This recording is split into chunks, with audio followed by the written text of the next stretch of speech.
listening, you're not just showing up, at Natalie's house as an example, and being like, okay, friend, let's just see what we've Yeah. got, and let's see if we make this out. Like, you're using your comms background and your experience to have a very intentional, experience with the client, and you're doing a lot, maybe not the same amount as weddings, but you're doing a lot of pre and post work, It's outside of the actually, shoot. it's more pre-work than weddings.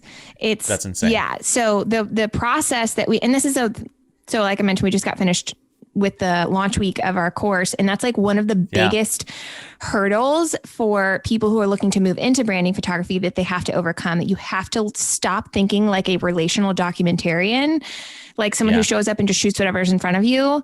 And that's not to say that you don't prepare for weddings, because you do. You have all of your details, you have your gear, you know where you're going, you know the bride and groom story. But like, it's not, I wouldn't say that shooting weddings is like an exercise in strategic marketing, right? Like, it's an exercise in documenting relationship and documenting the first day of someone's love story. So the way that you prepare for that is very different than the way that you would prepare to photograph marketing material that's meant to drive sales. And so that process for us, it starts with the very first phone call. I get on the phone with every single client. I don't care how well I know you. We're having a consult call. From that consult call, we have a pre-shoot questionnaire that we send out that gathers a lot more information from me. I spend several hours researching my clients' brands and formulating a shot list. Ooh, I know that's a dirty 4-letter word for wedding photographers, but I have like a 2 to 3 page for my full day clients. I show up with a 2 to 3 page shot list with pretty, we're talking like, okay, shoot this with negative space to the left, shoot this one from the eyes down with the focus on the thing in the hand. Like, it's very detailed.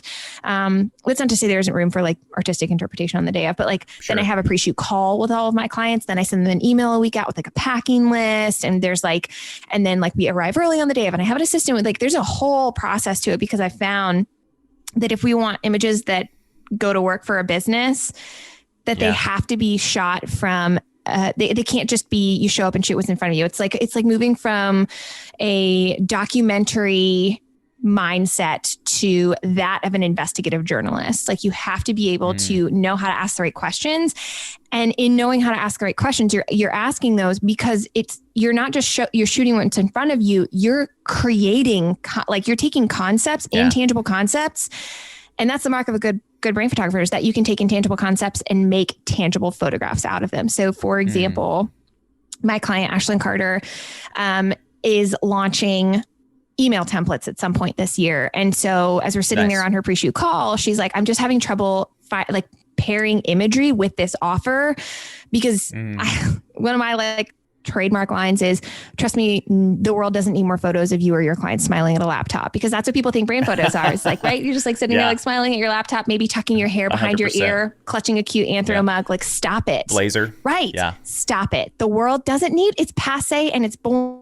And it doesn't stop the scroll, and it doesn't grab your client's attention. It may be a useful trust enhancer on the website, but that's not going to cut it for a brand session. And so for Ashlyn, the how do you take email is a very intangible concept, right? It's electronic mail. There is no physical representation of it other than what you see on your screen.